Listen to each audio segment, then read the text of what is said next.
Horell, who has 33 years of experience educating seminarians, clergy, women, and laymen for ministry in the church. He has experience directing a diocesan office, serving as director of lay ministry for the Diocese of Altoona-Johnston in central Pennsylvania. He's also served in faculty and administrative positions at Boston College in Chestnut Hill, Massachusetts, and Fordham University in New York City.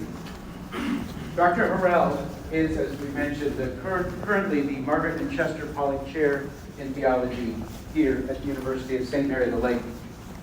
His primary vocation is as a husband, father, and grandfather. His professional vocation is a pastoral theologian and religious educator. Throughout his professional career, he's been deeply committed to helping people understand ministry and the dynamics of the pastoral life of the church. He will guide us this evening in exploring synodality from a pastoral perspective. Dr. Horell.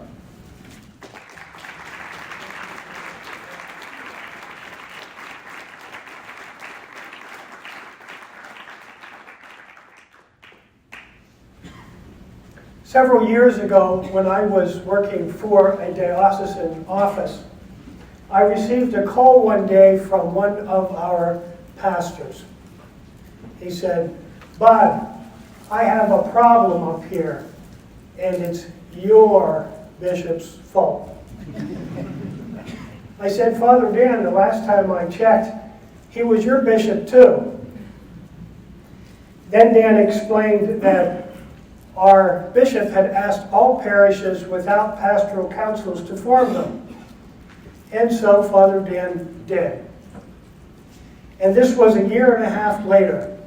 And he said he assigned the pastoral council that their first task would be to decide what to do with the old convent now that the nuns had moved out. He said one group wanted to just sell the property outright and put the money into parish coffers. Another group wanted to turn it into a center for youth, and a third group wanted to use it for a station to serve the elderly in the neighborhood. And a year and a half after he asked them to consider the issue and make a recommendation to him, they hadn't come to a decision, and in fact they were fighting about what to do. So he called me and said, "I have a problem, and it's your bishop's fault." He then went on to talk about, he went on to ask a number of questions. He said, "Well, why do we have pastoral councils in the first place?" And he said, "Can pastoral councils even work? And if they could work, what benefit are they? What could they bring to a faith community that wouldn't be what we wouldn't have otherwise?" I spent about a year with Father Dan, and we talked about how he could make pastoral councils work. And it was a lot of work for him. He had to change the way he led his parish. He was used to making decisions in the privacy of his study, but he had to really think about how he would work with a council and engage them as co-responsible members for the pastoral planning in the parish. So it was a real process of formation for him. He also had to work with the people of the parish, beginning with the pastoral council themselves. He had to form them in how to be an ecclesial advisory committee for him. He had to get them from coming into meetings thinking that what they thought, what their position was, to listening to one another and learning to work together as a community that represented the people of God in that faith community. When all was said and done, Father Dan called me up and said that he was glad that he had taken the time to form a parish council, to shape it so that it had really become a group that benefited the parish and benefited him. He said his job was easier because of having an effective pastoral council. He wasn't as lonely in his ministry, but it was hard work to get to that point.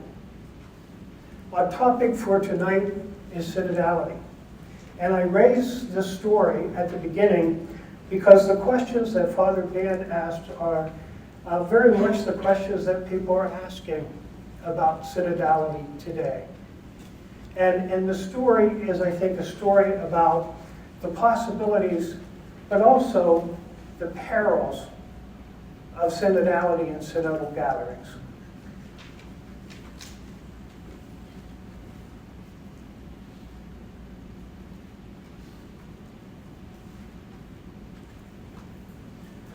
My hope for tonight is that you will deepen your understanding of synodality and synodal gatherings, that you'll come to a better understanding of the discontents or critiques of synodality and be able to discuss them.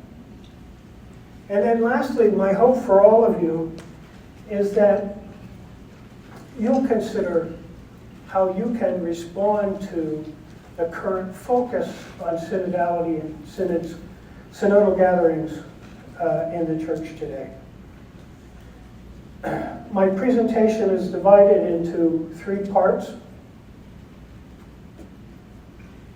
Part 1 is focused on the questions: what are synods and councils and synodality and why they're important. Part 2 focuses on the question, what are some of the most frequently voiced criticisms of synodality, and how might a person respond to them? And then part 3 is focused on the question, can the church benefit by embracing synodality? My presentation is from a pastoral perspective, rather than a systematic or a historical or a biblical perspective. Additionally, I speak from a U.S. Catholic perspective and will not address most of the issues raised in discussions of synods and synodality in other countries. So part 1, point 1. What are councils and synods and synodal gatherings and synodality? Council, the terms council and synod are synonymous terms. Both councils and synods are synodal gatherings. Both refer to church gatherings where people walk together in following Jesus as the way, the truth, and the life. During a synodal gathering, the faithful seek the guidance of the risen Christ through the Spirit in addressing pastoral concerns.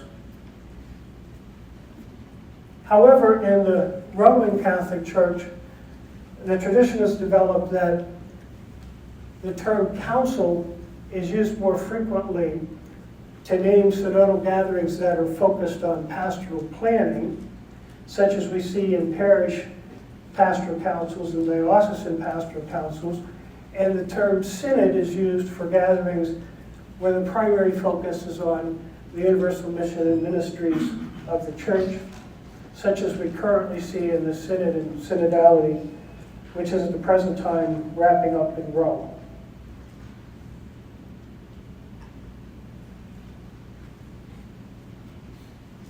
Of course, the foci on councils and synods overlap, and it is often the case that councils can better address issues of pastoral planning when those issues are seen in light of the universal mission and ministries of the church. Just a little bit of historical background. Synods became a regular part of the Eastern Catholic Church when it split from the church in the West in 1054.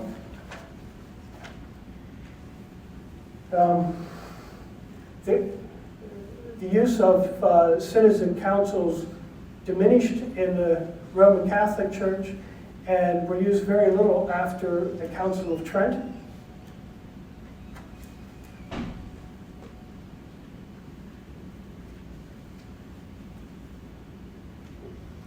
The Second Vatican Council renewed the understanding of the value of councils for pastoral planning. And then Pope Paul VI reintegrated synodal practices into the Roman Catholic Church in 1965 when he created the institution of the Synod of Bishops. And since then, the world's bishops, the Catholic bishops of the world, have met on a regular basis. The second point I'd like to make is that synodal gatherings have been and are essential to the life of the church. In the New Testament, the story of the risen Lord walking the road to Emmaus with a few of his disciples is a paradigmatic story of walking with God and being guided by God. And then building on the insights of the teachings of Jesus as well as the Jewish heritage, councils have were an essential part of the early church, with the first memorable council being recorded in Acts 15, the Council of Jerusalem.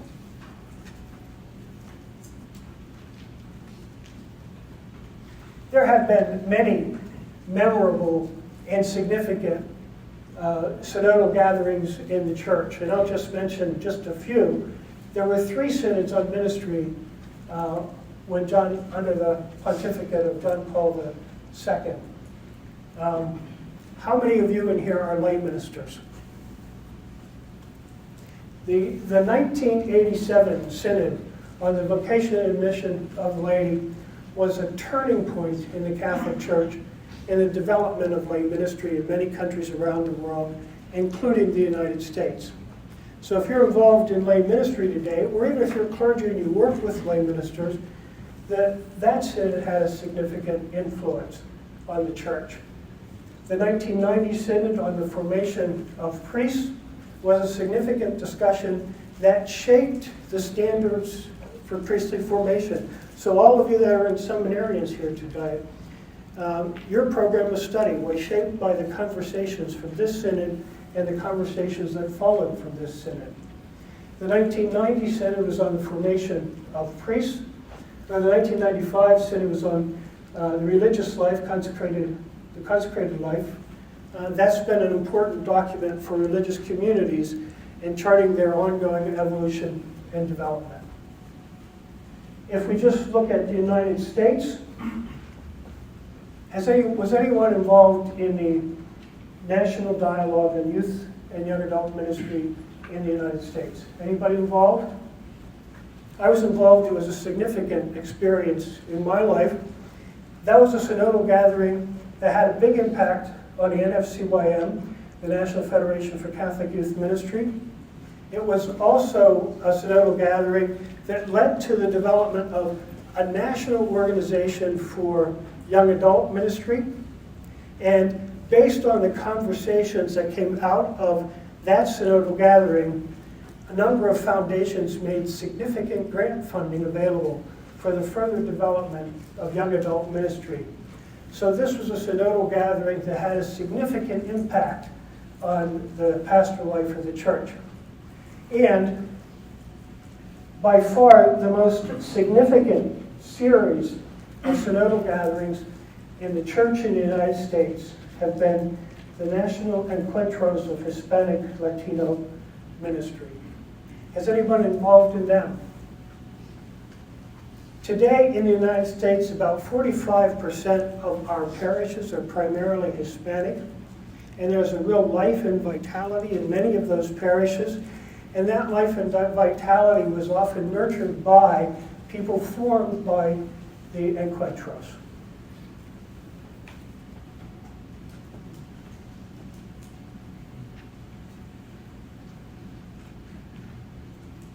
And of course, at the present time, we have the Synod on Synodality taking place in Rome.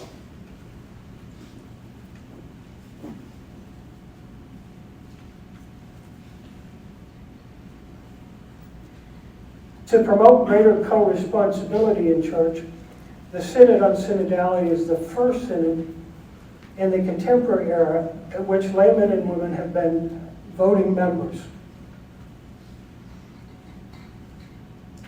And that synod is now in its concluding phase.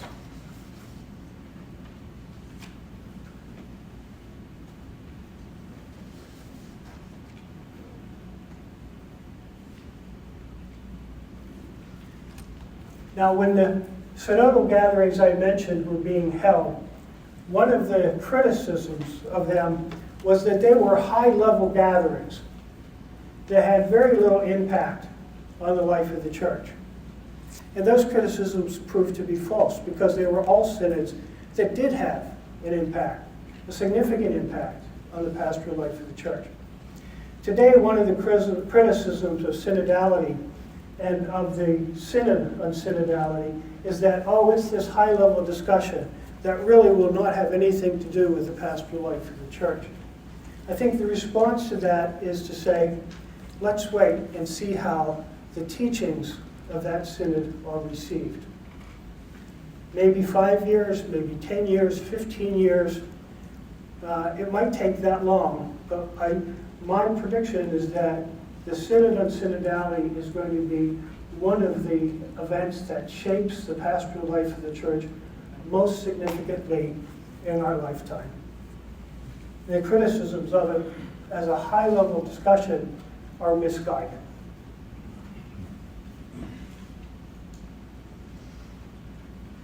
This brings us to the question, then, well, what is synodality?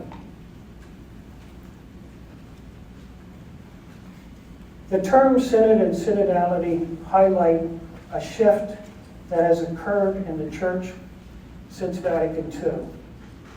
We have moved from being a church that has synods to a church that strives to be synodal, a church that emphasizes the importance of gathering as the people of God and walking together, seeking God's guidance about how to welcome and work to bring about the fuller realization of God's reign in the world today. A synodal church is a church in which all the faithful are actively involved. This active involvement is synodality. The suffix "ality" means to make real. We are being asked by Pope Francis today to envision and make real a church in which all the people are actively involved. The term synodality first appeared in ecclesial discussions in the 1990s. In the early years of the millennium, it became the subject of scholarly studies of experiences of synodality in synods in the past, and scholarly discussions of how synodality could be used in a systematic way to help guide the church into the future. In discussing the term synodality, the 2017 report of the International Theological Commission stated that the term gives expression to something that has been maturing in the ecclesial consciousness since Vatican II. In other words, the contemporary focus on synodality is part of the ongoing reception in the church of the teachings of the Second Vatican Council.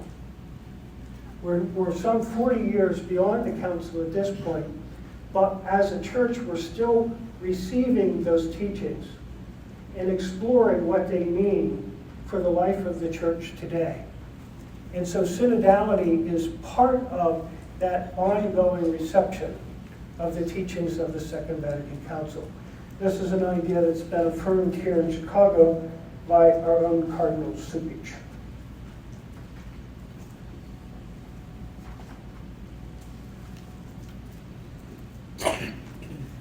Some critics have claimed that the contemporary focus on synodality is an effort to bring something foreign into the church. Nothing could be farther from the truth. The current emphasis on being synodal and on synodality are, I suggest, ways of naming something that has been essential to the church from the beginning, but that we are called to embrace more fully and intentionally as part of the ongoing reception of the teachings of the Second Vatican Council. Anyone who has ever served on a council or been part of a synodal gathering, or for that matter, even served on any kind of a committee, can see the importance of focusing on synodality. If you're like me, you know that committee work can be rewarding. Committees can sometimes get wonderful things done, but committee work can also be frustrating.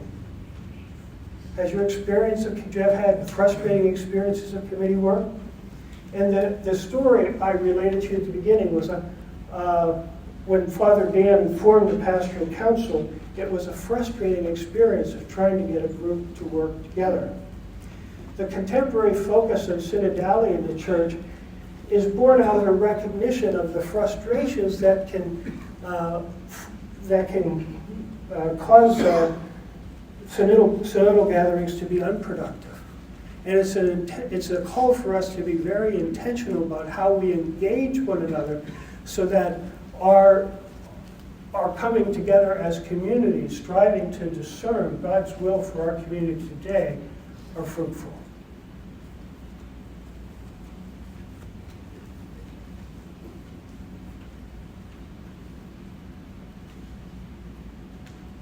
I want to just pause here for a moment, not for conversation, but just for a moment of silence and to invite you into reflection. What thoughts, ideas, questions, or critiques even are bubbling up within you now? What is your understanding of synodal and synodality? Take a moment for reflection.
Let's move on now to the second part of the presentation, focusing on the questions. What are some of the most frequently voiced criticisms of synodality, and how might we respond to them? Some critics of synodality and the synod and synodality have claimed that if synodal processes are about welcoming all people's perspectives, we should do more to promote open debate so that changes can be proposed to church teachings about which people have raised doubts or concerns. On the other hand, others have contended that we need open debate and ecclesial discussions to defend the church and church teachings from those who want to dilute them with questionable ideas from contemporary society and culture. In response to both, we can note that the church has never adopted a parliamentary form of governance. In parliamentary governance, representatives come to discussions prepared to debate their own interests. They also seek to form coalitions of people or groups with shared or compatible interests with the aim of creating a ruling majority. What we see in the world today, in our political realm, but other realms as well, is that socio-moral debates that operate from a parliamentary model often end up with polarizing conflict, with people unable to even speak civilly to one another. In focusing on communal discernment rather than debate, Pope Francis and other pastoral leaders are calling us to nurture a sense of being a united people of God. Rather than focusing on interest, debate, coalitions, and majority rule, we are called to root our communal gatherings in prayer, listening, silence, respect for differences, reflection, discussion, relationship with God and others, and movement toward consensus guided by the Spirit. Additionally, in calling for us to embrace synodality, Pope Francis and church leaders have called us to encourage all the faithful to participate in discussions within the church and to strive to be inclusive of diverse, unheard, and marginalized voices. We are invited today to see synodal discussions not as forums for decision-making, but as opportunities for discernment, for attending to the movement of the Spirit among the people of God, and being willing to continue prayer and reflection until there's a clear consensus about how the Spirit is calling the church to move forward.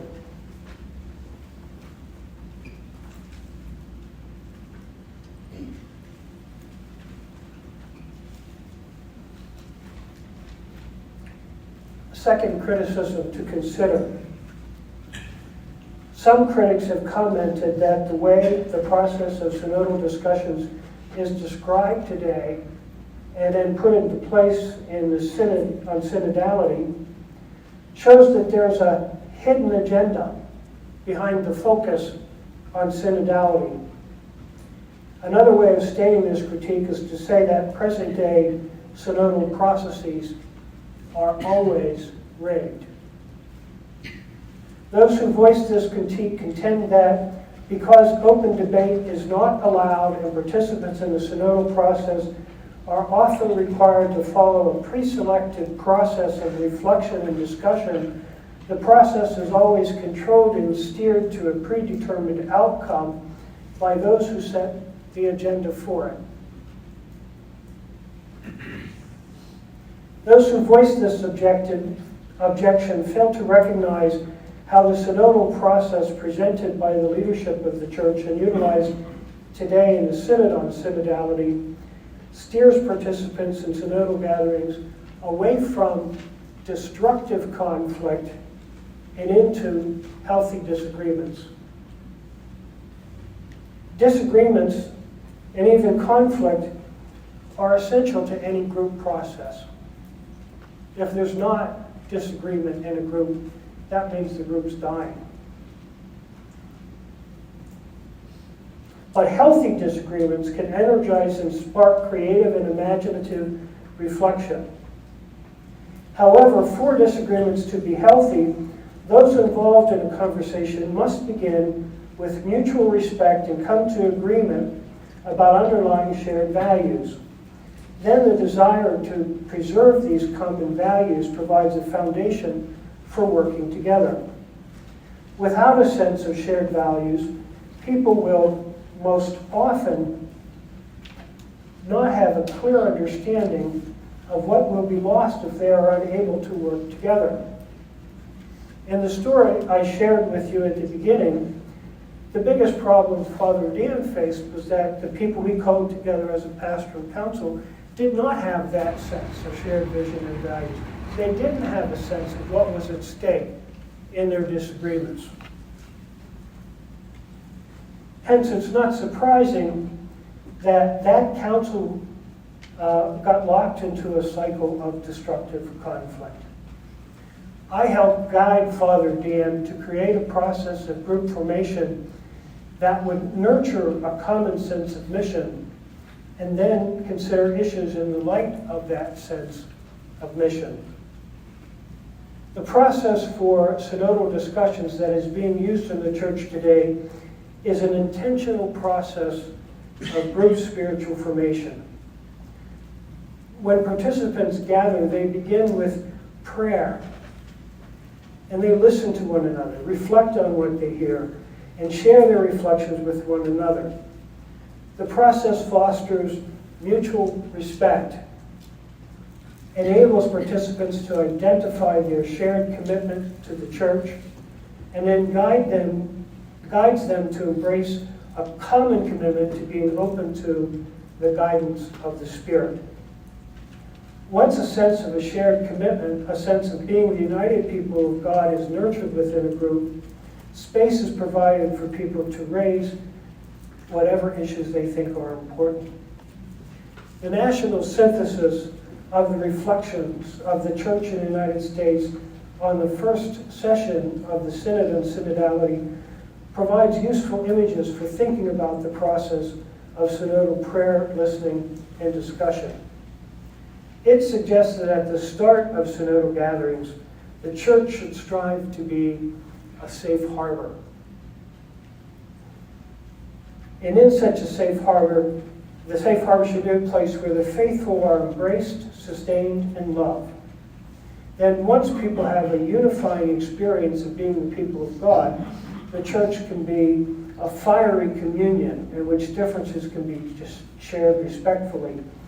And people are committed to continuing the dialogue until there's a clear shared sense of how the Spirit is guiding the community to move forward.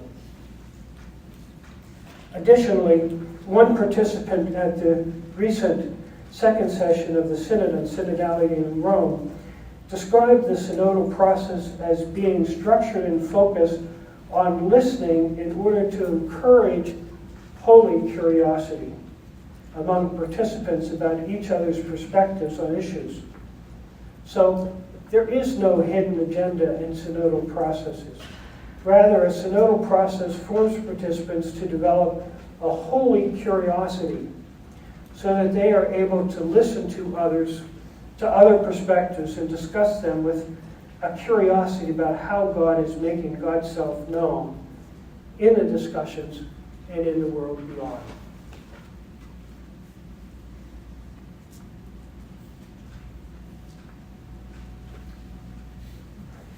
Another objection to the present-day synodal processes is that they dilute or water down theological reflection. In one conversation, the comment was made that synodal discussions most often involve people with heads filled with straw, engaged in monotonous talk that is loud and meaningless and devoid of rational thought. In a similar critique of synodality, a person argued that the watered-down theological reflection of synodal dialogue diminishes the church because it displaces ordained leaders' theological insight and authority. At the core, this criticism is based on a lack of understanding of the personal faith of believers. What in theological discussions is called the sensus fidei fidelis. In their 2004 report, the International Theological Commission discusses the personal faith of believers as a faith that is an instinct of faith and a spiritual instinct. Such personal faith can have an affective and relational dimension, in that it can develop within friendships between believers who are concerned about how God makes God's self known to them in and through their love for one another. It has a social and contextual dimension in that it is an expression of how faith can and should be lived in a particular historical and cultural context. the sensus fide fidelis also has an intellectual element. It is a sense of personal faith that can enable men and women to recognize if a statement concerning faith or a faith practice rings true or false, and as such is or is not intellectually defensible. Overall, the personal sense of faith expressed in synodal dialogues is a faith that is grounded in the efforts of laymen and women guided by the Spirit to live out their faith in their everyday lives, which is the primary vocation of the laity. However, as the International Theological Commission also pointed out, because those who express a personal sense of faith lack an advanced theological education, their knowledge of faith is not based on conceptualization and reasoning, and to some degree can lack precision. The task and responsibility of those with an academic theological education is to engage in a mutually enriching dialogue with people who express a personal sense of faith. People with a background in academic theology fail to serve the church when they ridicule people's personal sense of faith as it's expressed in synodal dialogues. Now, what we see in synodal dialogues, while it may not always have the same rigor or vocabulary as used in academic theology, it's a rich resource for the church. It's a resource, it's an expression of lay people's efforts to live their lives. It's the faith that develops as people live their lives in everyday life. And the task of the church and the task of theologians in particular is to engage in a mutually enriching dialogue with people who bring that sense of faith into synodal discussions. The claim that synodal processes displace ordained leaders' theological insight and authority is also misguided. In synodal processes, ordained leaders, pastors and parishes, bishops and dioceses, and the Pope and the Universal Church have a trifold responsibility that integrates the authority of the sensus fides fidelis with the authority of ordained leadership. First, ordained leaders guide the process of spiritual formation that takes place in synodal discussions, so that the personal faith of believers becomes an ecclesial faith, and those involved in the synodal process develop a deeper sense of being a people of God who bear co-responsibility for carrying out the mission of the church.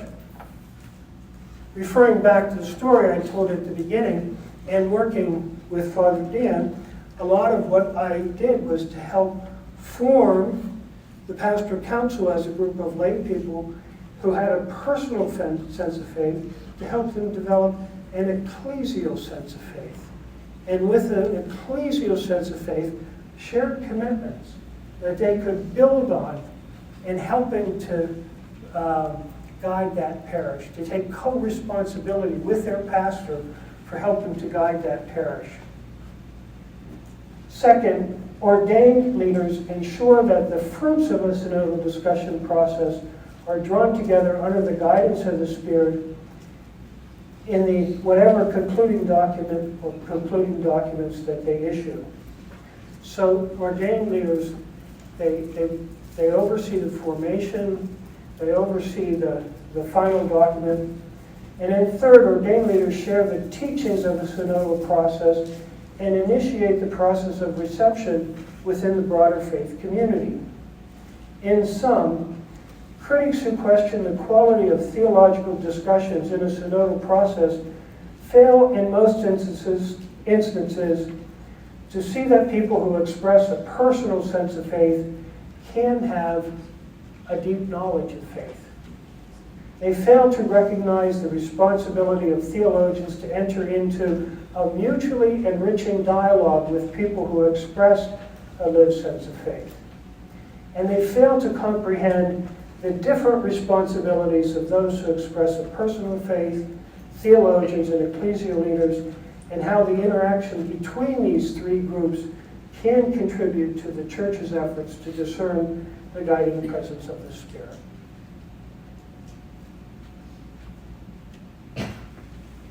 I want to pause here just for another moment for reflection.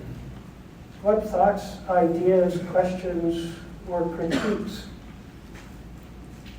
are bubbling up within you at this point? What are your thoughts about critiques or discontents of synodality and synodal processes? Take a moment for reflection, just personal reflection.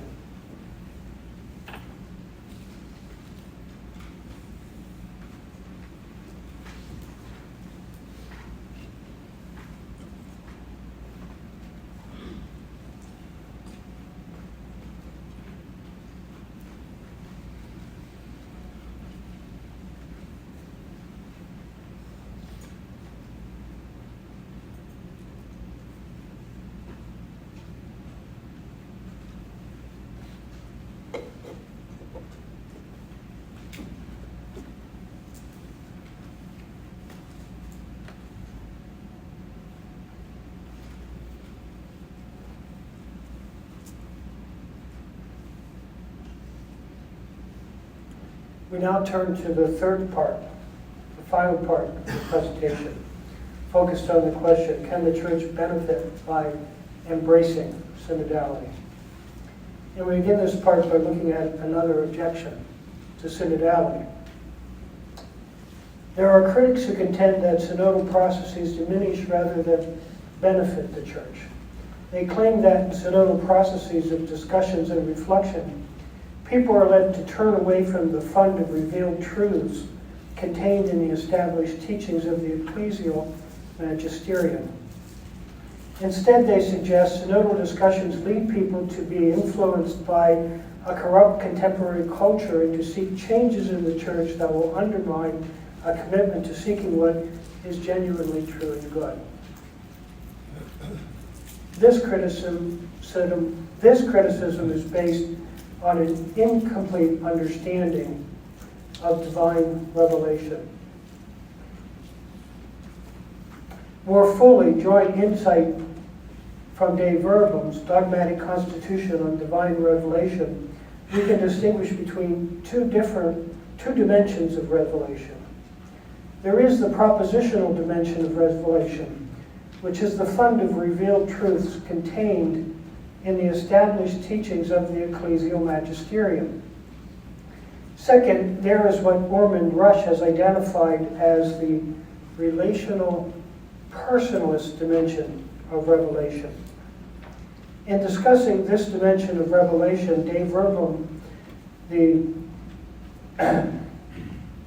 Constitution on Revelation from the Second Vatican Council states, by this revelation, then, the invisible God, from the fullness of God's love, addresses men and women as God's friends and lives among them in order to invite and receive them into God's own company. Critics who contend that synodal processes undermine a reliance on divine revelation in the church only recognize propositional dimensions of revelation.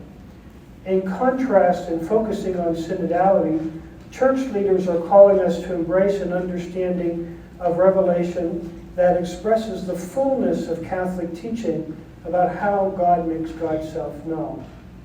The call to be synodal is a call to come together as the people of God, committed to preserving the fund of revealed wisdom contained in established church teaching, but also to be open to God's ongoing revelation of God's self and God's plan for humankind in the world, in and through relationships. In a synodal process, those who participate are connected with the broader faith of the community beyond the synodal gathering. It has also been pointed out that synodal gatherings are also enriched when participants seek to draw insight from relationships with people of other faiths and all people of goodwill. In organizing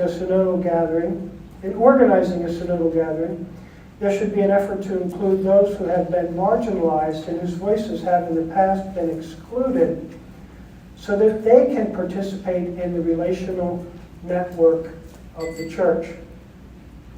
Within a synodal gathering, there must be an effort to cultivate life-giving covenantal bonds between those who express a lived sense of faith, theologians, and ordained leaders. There must also be genuine listening and an effort to understand diverse perspectives so that people with differing outlooks can relate to one another and learn from one another.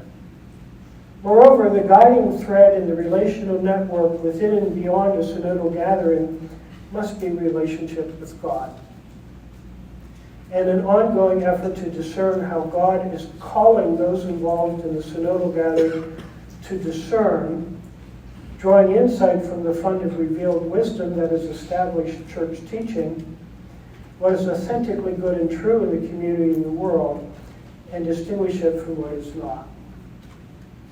In our contemporary age, people often lack meaningful relationships, and an inability to form meaningful relationships too often leads to polarizing and destructive conflict. Moreover, far too often today, polarizing and destructive conflict is also found in our Christian faith communities. The call to embrace synodality is at its core a call to relational conversion or relationship conversion. We are being asked by Pope Francis and the leaders of our church to be a countercultural community that strives to show how life-giving relationships grounded in a commitment to seeking what is authentically true and good are, when we are at our best and truly open to the guiding grace of God, a transformative reality in the church and can be an important impetus for transformation in the broader world. I suggest that the benefit of striving for synodality, striving to be a church in which all members are actively involved, is that it can offer us a way to be open to the fullness of God's revelation. And in also being open to the fullness of God's revelation, be a healing force in a world that is far too often plagued by destructive conflict and even violence.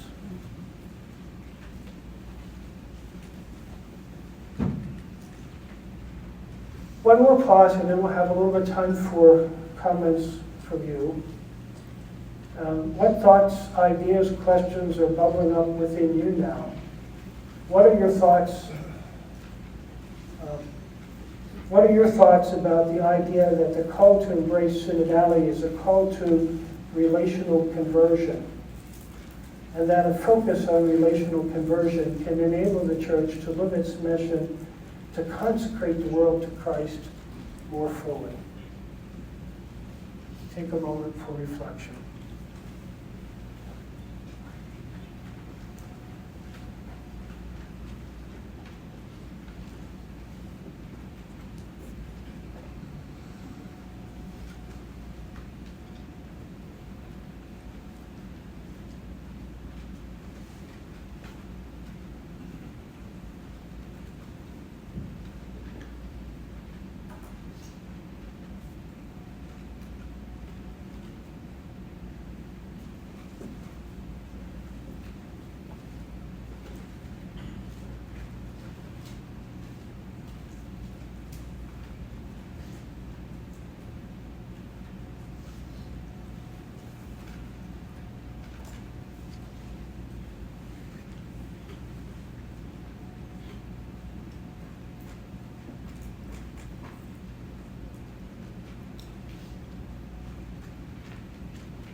Before I offer my concluding comments, I want to turn to you. What insight or wisdom about synodal gatherings and synodality would you like to share with the group that's gathered here this evening?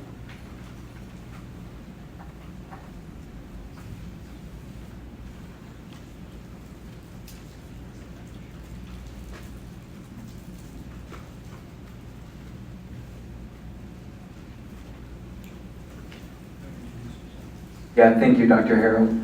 I'm Patrick Lambo from the Diocese of Rockford.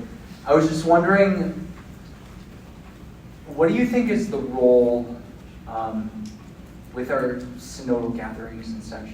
Because I see the importance of being able to listen and guidance and insight on the context of the whole parish.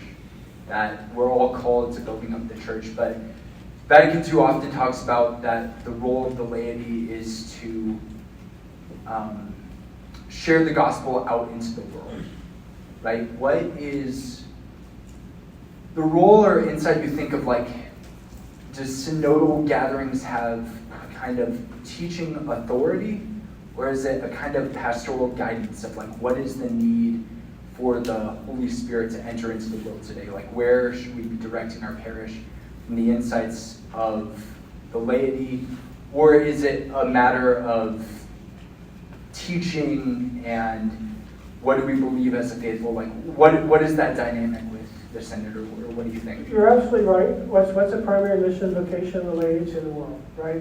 That laymen and women are called to live the call of holiness in their family life, as spouses, as parents. They're called to bring a sense of their faith to their work. So the mission of the church is in the world, and all members of the church are called to pursue that mission, but laity have a unique role in it and are at the forefront. Now, where are laity formed for that mission in the world? They're formed in our faith communities. So the world is where the campaign is. The church, the faith community is the campaign headquarters. It's the formation center. So what's the role of the laity in the faith community? It's to bear some of the responsibility to shape our community so that they are genuine communities of formation for preparing people for the mission of the church of the world. Now, laity have a unique responsibility in that, and this is why co-responsibility of laity is so important, because it's only the laity who can bring the insights of trying to live their faith in family life, in workplaces, right? But now you say, well, so laity bear that responsibility. That, you know, we say every member of the church is called to ministry.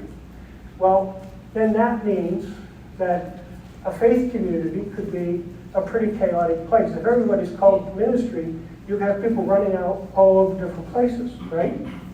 So the role of the ordained is exactly what it is. It's the ministry of holy order.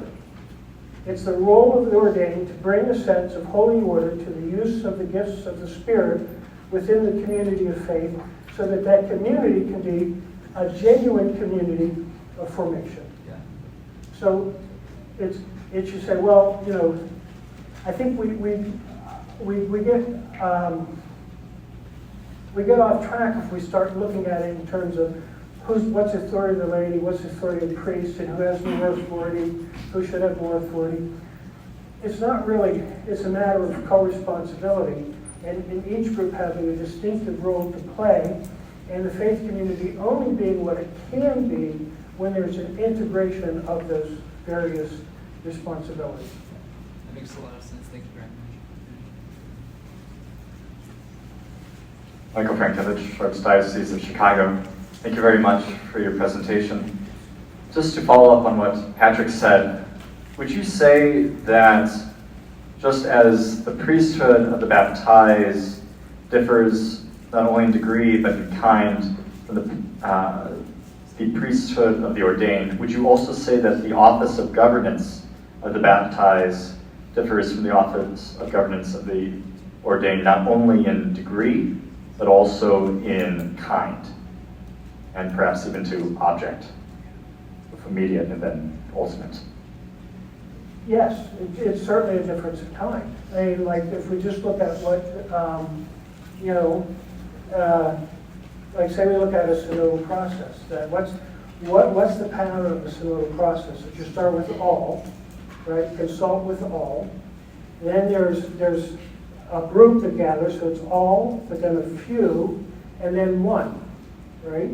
If it's a diocesan synod, it's the bishop. If it's a parish synod, it's the pastor. If it's the universal synod, it's the pope. That there's a distinctive role, a unique role and that the person who has that one ministry of coordinating the gifts of the Spirit and bringing a sense of holy order to the gathering of the community. So it's a different kind of authority. And that's why we have priestly formation and ongoing education, so that the ordained are able to fulfill, to take on that unique duty and role. I may just give one clarifying sort of question or situation to this. Would you say then that, though this is not a synod, that the Pontifical Commission on Birth Control, which ultimately resulted in the document Humanae Vitae, is a good example of synodality then, where you do have this common voice that renders an opinion that is ultimately not received by the magisterial teaching of the church, but nonetheless is kept in mind, but is guided in a different direction? I'm not quite sure what you're asking. Could you say a little more? Would you say that the fact that Humanae Vitae did not take the majority position of the Pontifical Council on birth control, is that still synodal? Meaning in the sense that, does the governing office of the ordained have the ability to reject the majority position of those who are contributing in the synodal process? Yes, because the church is not a parliamentary system of government. But it doesn't end there. That just as we're going to see with this synod, it's the consult with all, some gather, then one decides, and then there's the process of reception. So the Pope, I think, looked at the situation and said there isn't a consensus in the church about change, so we won't make a change. We'll affirm the traditional teachings of the church. And in fact, Humanae Vitae has, the first part of it is just a beautiful reflection on the nature of Christian love. To understand the decision that was made, you have to really understand that theology of love, and then why he made the decision he did based on that. But the decision isn't end there. The decision is ongoing. It needs to be ongoing. And so we need continual conversation about how has that teaching been received, and let's continue to talk about it, because there continues to be differences of opinion in the church about it.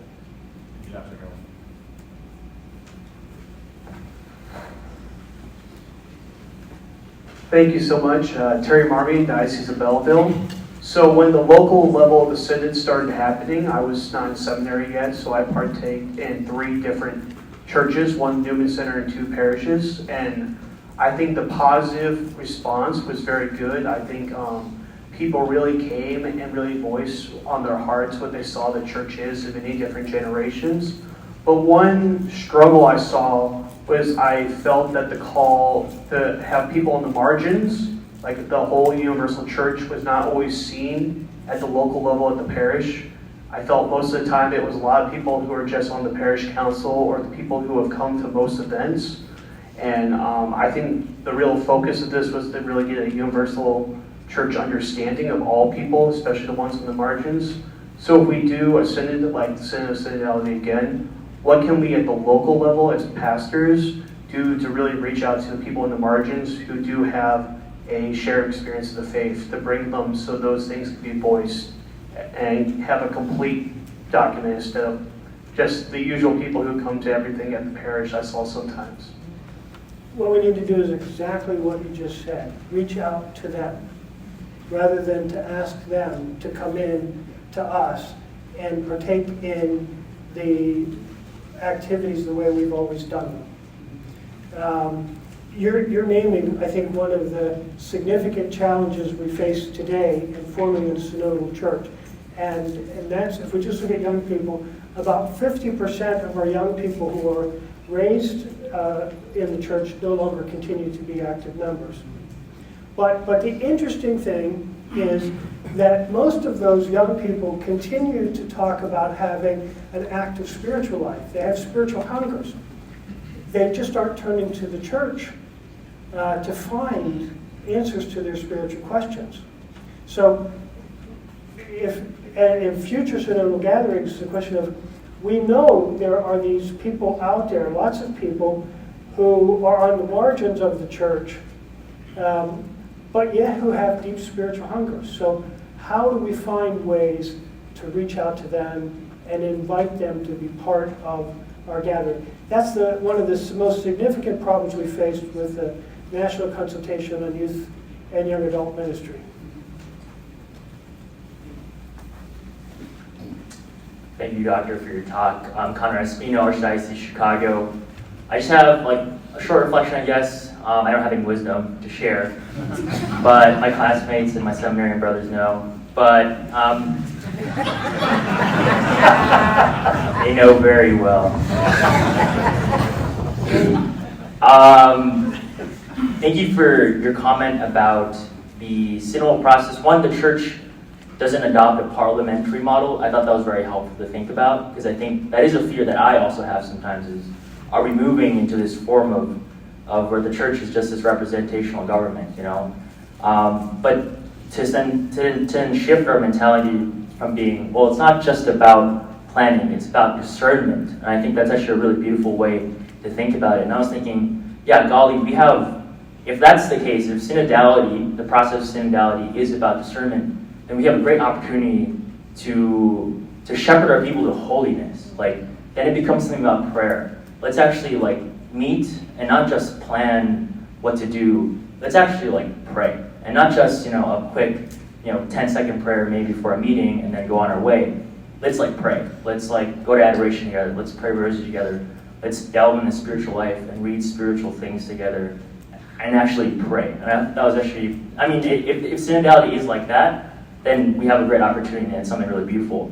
I'm concerned though, because I'm an idealistic young seminarian. And I think I'm constantly reminded that I don't quite have the grasp of parish reality, right? That if I bring such ideas to the parish, people are not interested. The people aren't interested in praying really, although people will talk about it. People aren't really interested in discerning, although people will talk about it.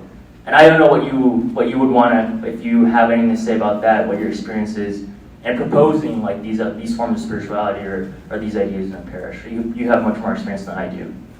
Say you want to do a gathering in your parish. That's where you begin is it's any kind of, it's teaching and public speaking. Who's your audience? Rather than you deciding what you think would be helpful, ask them what their life questions and concerns are. Invite them before you speak, before you plan. Just talk to them, and ask them about what are their life concerns, what keeps them up at night, what are their concerns for their children, and what they want for their children, what they want from their life. If you listen and ask, you'll find what people are interested in, and then you can develop programs that are based upon that. You'll come out of the seminary with a wealth of resources that you can share.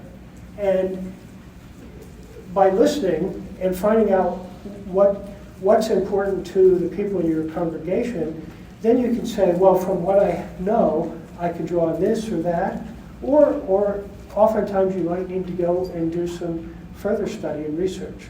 But it begins with knowing the people and letting them. Now, are you going to run into frustrations? Yes. You're going to people that they say they don't have the time, or you're going to run into all kinds of frustrations. This is where your own spiritual life becomes important. That the pressures of any job, and especially job in ministry, can lead people to burnout, to cynicism, to loss of hope. But if you keep your own spiritual life alive, you'll sustain that hope. And that hope will shine through and be one of the things that attracts people and makes them responsive to your reaching out to them. And over here. Good night, Doctor. Thank you for your time. My name is Luis. I'm from the Archdiocese of San Juan, Puerto Rico. Some beautiful things that I have seen through Synodality, being a layperson myself, because not yet I'm not ordained, so I have not lived an experience of ordained ministry. All of the experience of ministry I've had has been as a layperson. And some of the beauties that I've seen up till now is the fact that in Puerto Rico we have very few priests, especially in my archdiocese, compared to the amount of parishes that we have. So that means that the lay people become an integral part of the evangelization and the development of a parish. Sometimes we have one priest for 3 parishes, 4 parishes, 2 priests for 6 parishes. So you're going to have a lot of people depending on very few priests, which make then the parishioners essentially the people that are running the evangelization in each one of the churches, right?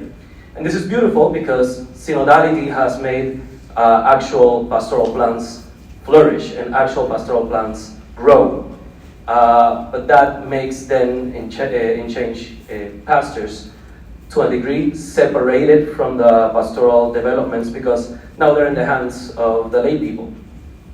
One of the difficulties I have seen is the fact that now, because lay people are mostly in charge of the pastoral processes inside of the parishes, they turn into automations. Now they are running with it as an activity that is being developed. So it becomes, in a sense, activism instead of evangelization. We've seen this especially done, and I think is one of the places that it's most relevant in catechesis, especially when parishioners start to decline. We have the same people going, so it's the same women, usually in Puerto Rico, not to be sexist or anything, that's just the circumstance. The same old lady running the catechesis for the past 10 years in the parish, and she's doing an amazing job, except that she has not learned the new tendencies and ways to teach these things that have to be taught with different vocabulary. So now it has become an automation, and it's not achieving what has to be achieved, which is a change of drastic pastoral approach, especially with the change of times. How can us, as future priests, face the challenge of having more responsibilities, more reliance on synodality for our future parishes, yet having less people to work with in our parishes that are actually being able to engage in an updated process of pastoral works, if that makes sense. It's an excellent question, and it will take a whole course to answer it. But just a couple of things is formation. Like, people are doing they're running the parish activities, but good people, primary vocations in the world, they have a lived sense of faith, but they need continual formation in how to move beyond a personal sense of faith to develop an ecclesial sense of faith. To be part of the people of God, identifying themselves as a unified people of God within a community, connected to the larger church, and that requires just ongoing formation. So more of, with lay people are in charge, the pastor has to take on the role for, forming the people. And how can you do that? You can, it's a practical question. We have very good internet resources today, so it's not as if you have to do everything yourself. There are lots of good speakers and people who will come in and do parish retreats and those kinds of things. Also, I think as a pastor, it's you have to assess your own strengths and limitations, and where are the things that you do well, and where are the things that you need the most assistance on, and it's the areas of parish ministry that you have particular talents and gifts, if you can position yourself strategically to be involved in those ministries, then that's where you can make the greatest impact, just in how the ministries in the parish are operating. And then, what's extremely important in a case where you have pastors who are responsible for multiple parishes is your own self-care. And just knowing your own limitations, and that the only way the parish can be healthy is if you're healthy. Okay, we have time for a few more questions, and I'm so happy that the seminarians are asking so many questions. If there are guests who want to ask questions, I would also invite you, so I'll go there next. Thank you, Doctor. My name is Luke Lato from the Archdiocese of Chicago. Honestly, I was very enlightened by, especially through the history of different synods post-Vatican II, especially Pastoris Laborioris. So we talk about that doctrine a lot, obviously, in the seminary. So it was beautiful to hear how that came from a synodal process, and then for you to share your belief that this synod on synodality will be transformative for pastoral formation in the future. With that said, I've been pondering on this question. I think my question at the heart of it is, what are we supposed to talk about and listen to in these synod meetings, per se on like a lower parish or diocesan level? Because what I find at times problematic, it becoming a place for people to raise their objections or complaints about the church on certain teachings that frankly will not change, but they want to have a place to express it. For example, a couple years ago, in response to this idea of like a listening church, which yes, completely agree, like we need to listen as a church. Down in the south side of Chicago, there's a group of several parishes and high schools who allowed for a group of people to come in to advocate for women deacons.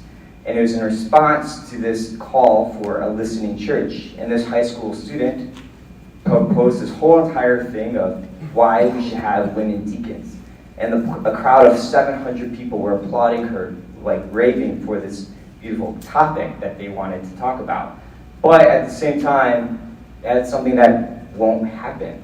And so how do we monitor that on a diocesan level?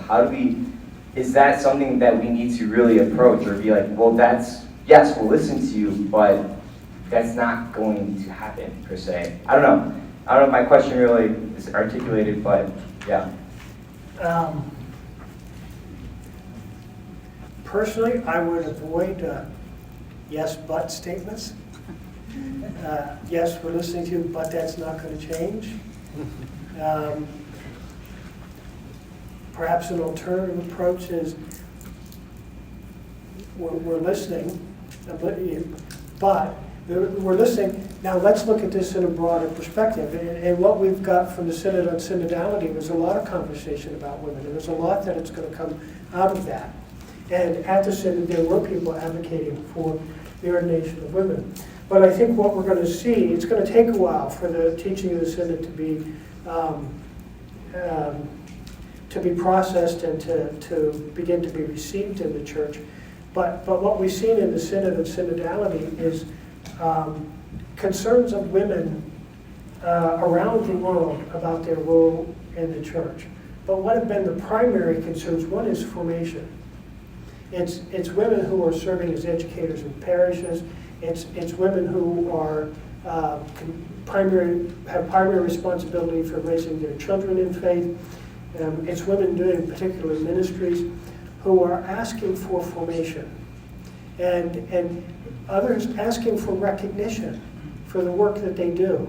You know, probably 80-90% of the work in parishes is done, in many parishes, is done by women around the world. We have women asking for, greater recognition, greater formalization of the rules, greater respect. So I think just being aware of the conversations and saying, we can continue to talk about women's ordination, yet the primary concerns right now are women's formation, support for women, recognition for women. We're not to the level where we could even raise the issue of women's ordination seriously, but we're at the level where there are lots of concerns about women. So I think it's that your responsibility as the ordained minister of the parish is to have that broader perspective and to be able to share it and to be able to give a sense of where the church is at now. But as long as it's a concern for people, it should continue to be part of the conversation. But you can be honest about that's not the questions about women that are at the forefront, but these others are. And can you get on board with addressing these issues, because these are the ones that are identified right now as the greatest concern among the people of the church. Thank you. Over here, thank you, Dr. Horell. Oh, For the audience's benefit, I teach undergraduate at the University of Notre Dame. And I think it's very helpful for the conversation to turn to the role of women in the church and in society. In large part, it's fascinating to think back to the truncated bishop's letter, pastoral letter on women in the church from the 1990s in light of the synodal processes that took place then, but didn't with regard to women. But it's not so much women, it's the domestic church that concerns me, and it's what came to me in the pauses. And I think one of the challenges we face is that we think in univocal terms about the church as if it were a singular institution to which people go for worship, as opposed to something rooted in the domestic experience of the domestic church.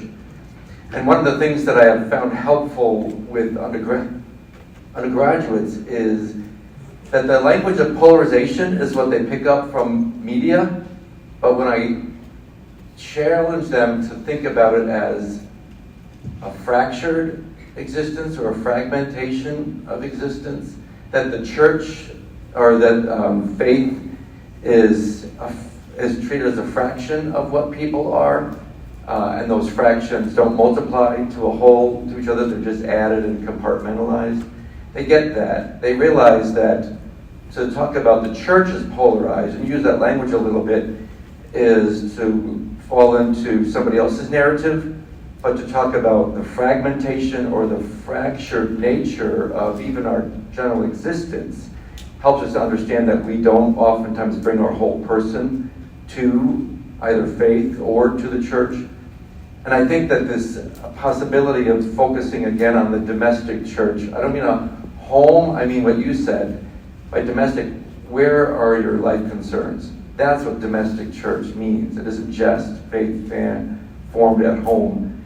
So I would encourage people to think about the nature of polarized versus fragmented or fractured, and that there's a lot more that we could do with that language of being fractured and fragmented to realize our own humility, as opposed to the opposition that we might engage in under polarization, and how it's in the domestic church where we're dealing with life concerns that humility comes to the forefront, as well as in women's central role in that. beautifully said. And that's a wonderful image, the idea of we live in a society where people's sense of self is fractured because of the demands and the different ways they're pulled. We live in fractured societies. That really coheres with the vision that Pope Francis has articulated for the church and a number of his writings, particularly in Laudato Si, which is about much more the environment, where he uses the term integral formation. That the problem is because of the fracturing of personal and social identity, we've lost, that's the biggest reason we've lost touch with our connection to the natural world. And the way forward is to develop a more integrated sense of personhood and community, and then communities in communion with the natural world. So beautifully said, wonderful image that certainly coheres with the vision of the Synodality articulated by our Pope. Thanks, Doctor, for your time and your words today. You've spoken a little bit about the spiritual formation or the communal intellectual formation that happens in some of these synod groups. which is very different than I think the way a lot of us imagine synod groups going. We're all going to sit at our circle table, we're going to introduce ourselves by our first name, we're all going to share our opinions, some of which might not be totally perfectly ecclesial, and then we're going to walk away feeling satisfied because we've been heard and understood and seen, which is great. But I'm wondering if you could describe the kind of intellectual formation or the kind of spiritual formation that happens within these synod groups, and if you think that's like the best place or the most efficient way of spiritually and intellectually forming our lay faithful. Thanks. I wouldn't necessarily describe what happens in synodal processes as efficient. It's a kind of very roundabout process. But forming genuine communities is always that way. You know, forming genuine communities is about spending time with people for primary purpose being just to spend time and get to know them. And as you get to know them, you appreciate their gifts. And then you discover possibilities for, you know, what you could do together with them that would be enriching for you and for them. So that they're, you know, any kind of human relationships, there's an organic unfolding that can't easily be programmed in an efficient way. And that's the dynamics of synodal conversations. So I think that, you know, and so it's getting people to be comfortable with that. We live in a culture, and this is particularly the case in the United States, is, you know, okay, we've got the group together, what's our goal? What do we have to do to get it done? Mm-hmm. The synodal process is, let's come together and be together first. Now but then it can't stop there, because at all times you keep in mind that you're gathered there to help discern what the mission, what the best way for the church to live its mission at the present time.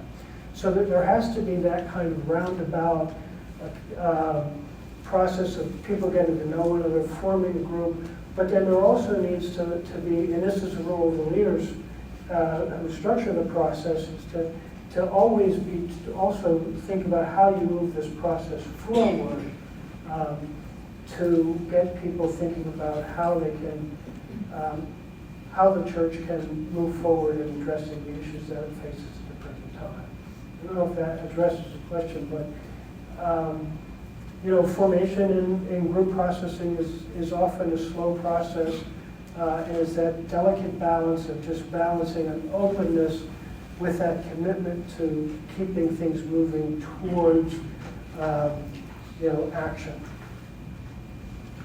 So thank you, Dr. Horell. I think that we're about at time, and I want to thank Dr. Horell for his prepared remarks and then his responses.